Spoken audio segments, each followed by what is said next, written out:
Welcome to convo health. ഞാൻ doctor Rishija Nameer, aims homeopathy rheumatology and arthritis clinic. Carpal tunnel syndrome നമ്മുടെ കൈപ്പത്തിയിൽ, especially ഉള്ളം കൈയിൽ ഉണ്ടാകുന്ന തരിപ്പ്, വേദന, കടച്ചിൽ, ഇത് ചിലപ്പോൾ ഷോൾഡർ വരെ എക്സ്റ്റെൻഡ് ചെയ്യുന്നു. ഇതാണ് ശരിക്കും കാർപ്പൽ ടണൽ സിൻഡ്രോമിൻ്റെ ടിപ്പിക്കൽ സിംറ്റം. രാത്രി ഒരു ഉറങ്ങി എഴുന്നേറ്റ് കഴിഞ്ഞാൽ കൈ കുടയേണ്ടതായിട്ട് വരും. ഇങ്ങനെ അനുഭവപ്പെടുന്നുണ്ടെങ്കിൽ നമ്മളത് കാർപ്പൽ ടണൽ സിൻഡ്രോം ആണെന്ന് സംശയിക്കാം.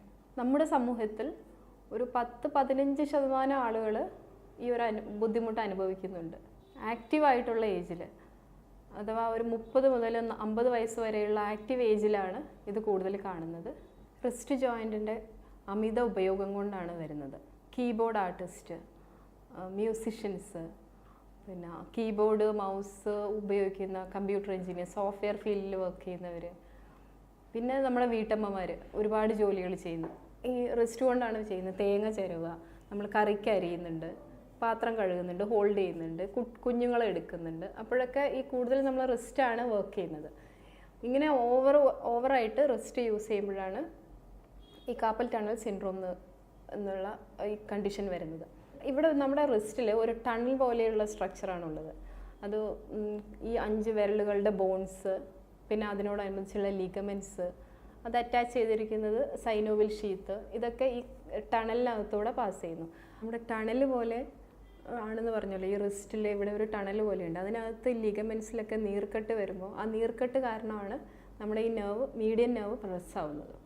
മീഡിയൻ നെർവിന് കംപ്രഷൻ വരുമ്പോഴാണ് പെയിൻ വരുന്നത്. ഒബീസിറ്റി, പ്രഗ്നൻസി, തൈറോയ്ഡ് പ്രോബ്ലംസ് ഉള്ളവർ, ഇവർക്കൊക്കെ ഇതിൻ്റെ ഒരു റിസ്ക് കൂടുതലാണ്. അതായത് റുമറ്റോയ്ഡ് ആർത്രൈറ്റിസ്, ഇതൊക്കെ ഉള്ളവർക്കാണ് ഇതിൻ്റെ റിസ്ക് കൂടുതലായിട്ടുള്ളത്. നമ്മുടെ ഈ റിസ്റ്റ് ജോയിൻറ്റ് നമുക്ക് കണ്ടാൽ അറിയാം, നമുക്ക് ഇവിടെ ഈ കൂടുതലും ഇവിടെ തിക്നെസ് കുറവുമാണ്. എന്നാൽ ഈ കാർപ്പൽ ടണൽ സിൻഡ്രോം, ഇവിടെ നെർവ് കംപ്രഷൻ വരുന്നവർക്ക് ഇതൊരു റൗണ്ട് ഷേപ്പിലായിരിക്കും. നമ്മൾ ഒബീസിറ്റി ഉള്ളവരെ കണ്ടാൽ ഒരു റൗണ്ട് ഷേപ്പിലായിരിക്കും, അപ്പോൾ കംപ്രഷൻ കൂടും. അതാണ് ഇതൊരു റിസ്ക് ഫാക്ടറാണെന്ന് പറയുന്നത്, ഒബീസിറ്റി.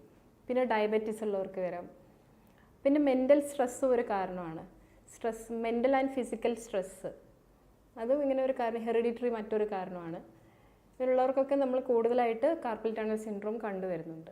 ഇതേപോലെ തന്നെ കടച്ചിലും ബുദ്ധിമുട്ടും തരിപ്പും അനുഭവപ്പെടുന്നതാണ് ഈ സ്പോണ്ടലൈറ്റിസ് പോലുള്ള രോഗങ്ങളും. നമ്മുടെ ഡിസ്കിൻ്റെ പ്രോബ്ലം കൊണ്ടൊക്കെ ഉണ്ടാവും. എന്നാൽ ഒരു ക്ലിനിക്കിൽ എത്തിയിട്ട് ക്ലിനിക്കൽ എക്സാമിനേഷൻ നടത്തുമ്പോൾ നമ്മൾ ചില കാര്യങ്ങൾ നോക്കും. അപ്പോൾ അത് നമുക്ക് തിരിച്ചറിയാൻ പറ്റും കാർപ്പൽ ടണൽ സിൻഡ്രോം ആണോ എന്നുള്ളത്. ഇത് നമ്മുടെ മസിൽ വേസ്റ്റിംഗ് ഉണ്ടാവും, ഇവിടെയുള്ള മസിൽസ് നെലിഞ്ഞിരിക്കും. പിന്നെ കൈ ഇങ്ങനെ നമ്മൾ പ്രാർത്ഥനയുടെ പൊസിഷനിൽ പിടിച്ച് കഴിഞ്ഞിട്ടുണ്ടെങ്കിൽ ഒരു 30 സെക്കൻഡൊക്കെ ഹോൾഡ് ചെയ്ത് കഴിഞ്ഞാൽ വേദന ഉണ്ടാവും. പിന്നെ തിരിച്ച് ഇങ്ങനെ വെക്കുമ്പോൾ, ഇങ്ങനെ വെച്ചുകൊണ്ട് ഫോഴ്സ് ചെയ്യുമ്പോൾ വേദന വരാം. ഇങ്ങനെയുള്ള ചില കണ്ടീഷൻസൊക്കെ നോക്കിയിട്ടാണ് നമ്മളിത് മനസ്സിലാക്കുന്നത്, കാർപ്പൽ ടണൽ സിൻഡ്രോം ആണോ അതോ സ്പോണ്ടലൈറ്റിസിൻ്റെ പെയിൻ ആണോ എന്നൊക്കെ ഉള്ളത്.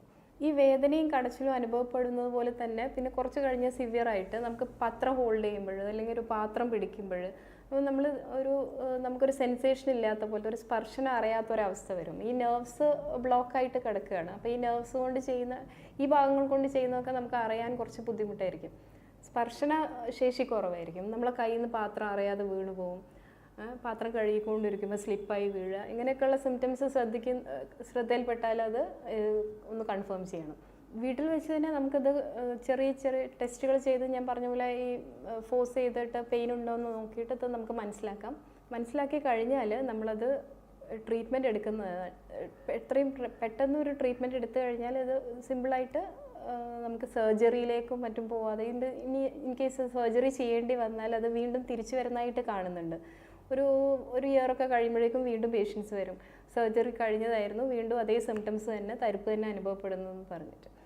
അപ്പോൾ അത് നമ്മൾ സിമ്പിളായിട്ട് ഹോമിയോപ്പതി മെഡിസിൻ കൊണ്ട് വളരെ ഫലപ്രദമായിട്ട് ചികിത്സിച്ച് മാറ്റാവുന്ന ഒരു അസുഖമാണ്, ഒരു കണ്ടീഷനാണിത്. പിന്നെ ഇത് നമ്മൾ കുറച്ച് എക്സസൈസ് വീട്ടിൽ ചെയ്യുക. ഈ സ്ട്രെച്ചിങ്, റിസ്റ്റ് സ്ട്രെച്ച് ചെയ്യുന്നത്, ഈ ക്രിക്കറ്റ് കളിക്കുക, ഡ്രൈവ് ചെയ്യുക, അങ്ങനെയുള്ള കൂടുതലായിട്ട് അങ്ങനെ ചെയ്യുന്നവർക്കൊക്കെ ഇത് കാണുന്നുണ്ട്. അപ്പോൾ നമ്മളതിൻ്റെ രാവിലെ എക്സസൈസ് ചെയ്യുന്നതോടുകൂടി ഈ റിസ്റ്റിന് സ്ട്രെച്ച് ചെയ്യുന്ന എക്സസൈസും കൂടെ ചെയ്യാം, എക്സ്റ്റൻഷൻ വരുന്ന എക്സസൈസ്. ഇത് സ്റ്റാർട്ടിങ്ങിൽ കാണുകയാണെങ്കിൽ നമ്മൾ ചെറിയ ചില എക്സസൈസുകൾ ചെയ്ത് കഴിഞ്ഞാണെങ്കിൽ ഇത് ഒരു പരിധിവരെ നമുക്ക് കൺട്രോൾ ചെയ്യാൻ പറ്റും.